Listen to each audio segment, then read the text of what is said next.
안녕하세요. 코인백입니다. 어제의 시장은 잠시 숨을 고르는 듯 했지만 오늘은 다시 하방 압력을 받으며 리스크 관리가 극도로 요구되는 구간에 진입했습니다. 그렇기 때문에 오늘 브리핑은 그 어느 때보다 중요합니다. 딱 5분만 집중해서 끝까지 보세요. 왜냐하면 지금 시장은 단순히 비트코인이 단기적으로 오르냐 내리냐의 문제가 아니라 하반기 전체 시장의 방향성을 결정할 수 있는 거대한 분기점에 서 있기 때문입니다. 최근 비트코인은 65K 위를 공략하다가 결국 전일 많은 투자자들이 우려하던 심리적 마지노선인 60K 라인이 일시적으로 무너지는 흐름이 나왔습니다. 이로 인해 수많은 채널과 전문가들이 본격적인 폭락장과 시즌 종료 공포를 이야기하고 있죠. 60K가 깨졌으니 이제 끝났다. ETF에서 자금이 계속 유출되고 있다. 스페이스X 폭락 사태 등 해외 매크로가 무너졌다. 그런데 저는 지금 시장을 대중들과는 조금 다르게 보고 있습니다. 오히려 전일 60K를 일시적으로 이탈시켰던 그 무빙이야말로 역사적인 강한 상승장이 시작되기 직전 개미들의 투매 물량을 받아먹기 위한 전형적인 마지막 흔들기 페이크일 가능성이 충분하다고 생각합니다. 먼저 비트코인 차트부터 보겠습니다. 현재 비트코인은 60K 라인을 일시적으로 이탈한 이후 다시 그 위로 안착하기 위해 치열한 힘겨루기를 하고 있습니다. 전일 눈앞에서 60K가 무너지는 것을 보셨다 보니 시장 분위기가 순식간에 얼어붙었죠. 하지만 저는 이 하락을 단순한 추세 붕괴나 시즌 종료로 보지는 않습니다. 4시간 분 기준으로 넓게 펼쳐서 보면 비트코인은 매크로 악재 속에서도 여전히 저점을 서서히 높여가는 장기적인 구조를 깨지 않으려고 치열하게 버티고 있습니다. 과거 57K부터 58K 라인에서 강력한 바닥을 확인한 이후 전일 60K 아래로 꼬리를 길게 빼는 언더슈팅이 나왔지만 그 구간에서 거래량과 함께 밑꼬리를 달며 말아올리는 움직임이 나왔습니다. 이 말은 무엇이냐? 공포에 질린 개인들이 60K 깨졌다 라며 물량을 던질 때 거대 고래들은 이 가격을 역대급 꿀매물로 인지하고 밑에서 전부 싹 쓸어 담았다는 의미입니다. 강한 시장은 고점이 아니라 저점에서 확인되는 법입니다. 고점은 누구나 환호하며 볼 수 있지만 저점이 지켜지거나 꼬리를 달고 올라오는 시장은 거대 고래들이 물량을 매집하고 있다는 가장 확실한 신호입니다. 현재 비트코인에서 가장 중요한 분수령은 이제 이 60K 라인을 완벽하게 안착하고 수성해 주느냐입니다. 하방 테스트를 끝내고 빠르게 60K 위를 확고하게 다져준다면 다시 62K를 거쳐 65K 회복 시도가 빠르게 나올 수 있습니다.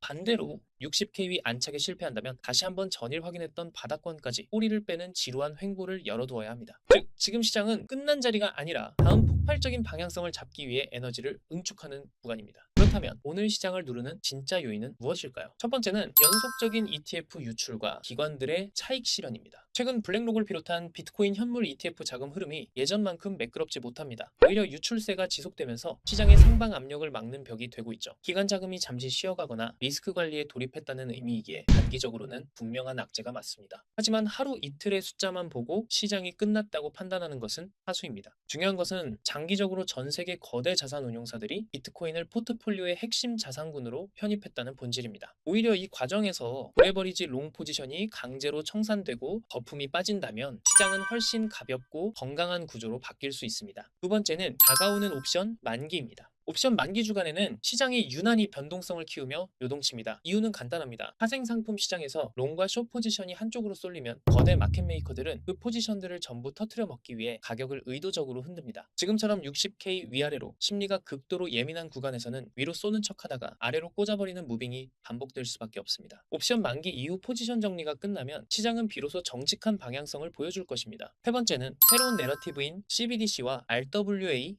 부각입니다. 각국 정부와 중앙은행들이 디지털 금융 인프라 구축을 본격화하면서 블록체인 제도권화라는 거대한 흐름은 멈추지 않고 있습니다. 시장의 자금은 단순히 비트코인에만 머무는 것이 아니라 실질적인 유즈 케이스를 가진 섹터로 이동하고 있습니다. 그렇기 때문에 당장 눈앞의 비트코인 음봉에 절대 동요하실 필요가 없습니다. 결국 요구 조건들은 하나둘 충족되어 가고 있습니다. 이전 영상에서도 아주 강조해 드렸었죠. 오늘 우리가 눈여겨봐야 할 핵심 관심 종목은 온도 파이낸스입니다. 저는 현재 RWA 섹터가 다가오는 하반기 불장을 주도할 것이라 확신하며 그 대장주가 바로 온도 파이낸스라고 생각합니다. 왜냐하면 온도는 단순한 테마성 코인이 아니라 실제 미국 국채 및 블랙록의 펀드와 직접적으로 연동된 대표적인 제도권 프로젝트이기 때문입니다. 기관의 자금이 흘러 들어오는 길목에 가장 먼저 마중물을 부어둔 코인이란 뜻입니다. 기술적인 이평선 위치도 매우 흥미롭습니다. 현재 20일 이동평균선이 단기 조정을 거치며 에너지를 모으고 있고 61선과 121선이 수렴하는 구간을 만들고 있습니다. 특히 기관들과 장기 투자자들이 가장 신뢰하는 200일 장기 추세선 부근에서 강력한 하방 경직성을 증명해내고 있습니다. 만약 향후 비트코인 반등과 함께 온도가 이 장기 이평선 위로 완전히 안착하며 고개를 들기 시작한다면 그때는 걷잡을 수 없는 폭발적인 장기 상승 추세의 시작점이 될 것입니다. 저는 지금 온도 파이낸스를 단타 테마가 아니라 수천조 원 규모로 커질 RWA 시장에 대한 확실한 장기 베팅으로 보고 있습니다. 최근 블랙록이 왜 그토록 토큰화를 강조하는지 그 본질을 꿰뚫어 보셔야 합니다. 시장은 결국 돈이 흘러 들어오는 곳이 이깁니다. 단기적으로는 비트코인의 60K 방어전과 온도 파이낸스의 숨고르기가 답답할 수 있습니다. 하지만 차트는 에너지를 모으고 있고 내러티브는 살아있습니다. 그렇기 때문에 지금처럼 가격이 눌려주는 구간에서 온도 파이낸스를 단기적인 잔파동에 흔들리지 않고 냉정하게 분할 매집으로 접근해 보신다면 향후 정고점 돌파는 물론 그 이상의 압도적인 수익률이라는 충분히 좋은 결과를 가져다 줄 것이라 생각합니다. 요즘 시장 정말 쉽지 않고 스트레스 많이 받으실 겁니다. 하지만 결국 시장에서 살아남고 최후에 웃는 투자자는 공포에 질려 던지는 대중이 아니라 시장을 누구보다 빠르게 읽고 냉정하게 대응하는 사람입니다. 저는 앞으로도 여러분들과 함께 이 시장의 힌트들을 가장 정확하고 빠르게 전달해 드리겠습니다. 여러분은 현재 비트코인 60K 공방전과 RWA 시장을 어떻게 보고 계시나요? 댓글로 여러분의 의견 남겨주시고요. 영상이 도움이 되셨다면